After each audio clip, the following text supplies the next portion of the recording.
Have you ever been there? You call your cat's name, you see an ear twitch, and then nothing. They just go right back to what they were doing. Well, you are definitely not alone. Today, we are going to unlock the secrets to getting your cat to actually listen and come when you call. We've all seen it, right? You call out, "Leo, come here," and it's like you're talking to a wall.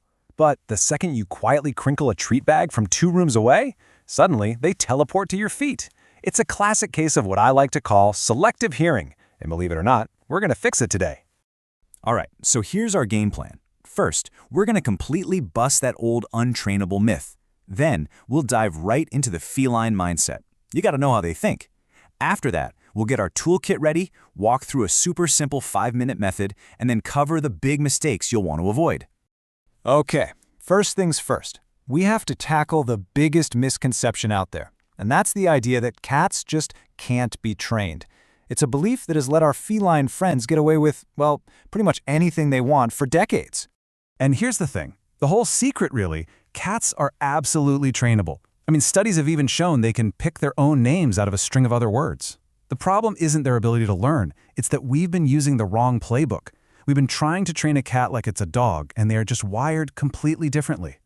So, to successfully train a cat, you literally have to learn to think like a cat. And that means you have to understand the main thing driving all their actions. It's not about obedience. For them, it is all about motivation.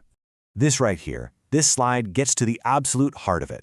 A dog, a lot of the time, is driven by this deep-seated need to please you.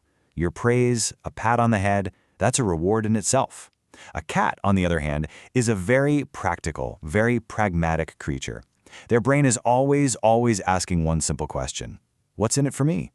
It's not because they're selfish, it's because their ancestors were solitary hunters. They didn't have a pack leader to please. They just had to feed themselves. So the answer to that question has to be something direct, something tangible. Getting this one difference is the key to everything. And look, this isn't just about teaching them a cool party trick. Being able to reliably call your cat is huge for their safety. You can get them inside in a hurry or call them away from a dangerous spot.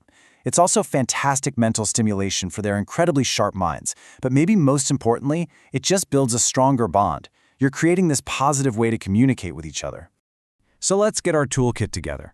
And the best part is, you don't need to go out and buy a bunch of fancy equipment. It's really simple, but every single piece is totally essential.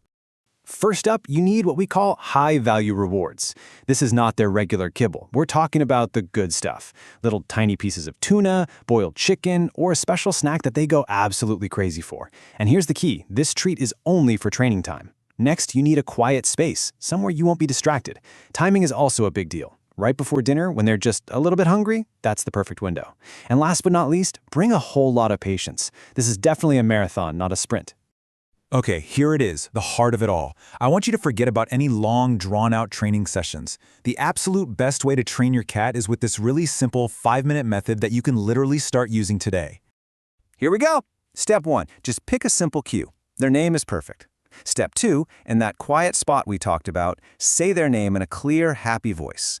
Now, step 3 is the most important part. The instant they look at you, or even just flick an ear in your direction, you give them that treat. That immediate reward forges the connection in their brain. Step 4, keep it short, 3 to 5 minutes tops. That's it. And finally, step 5, once they have it down at close range, you slowly start to increase the distance. Call them from across the room, then eventually from other rooms in the house.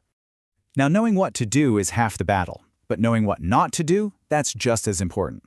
A lot of people's training efforts fail because of a few really common mistakes, so let's make sure you know how to avoid them.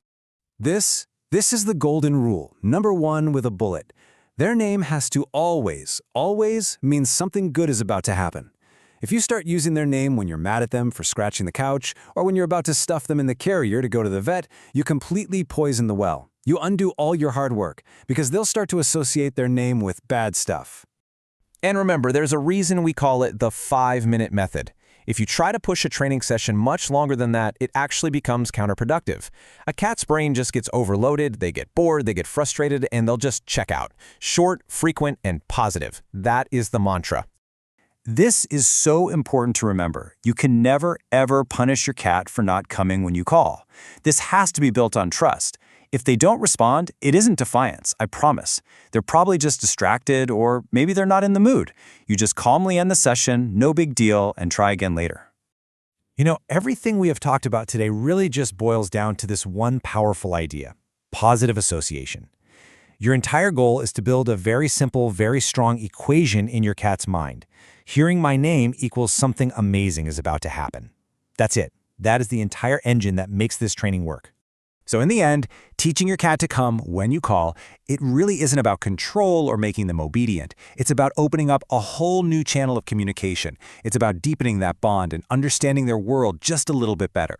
So the next time your cat ignores you, instead of getting frustrated, just pause and ask yourself, what is their behavior trying to tell me right now? Because that is where the real training truly begins.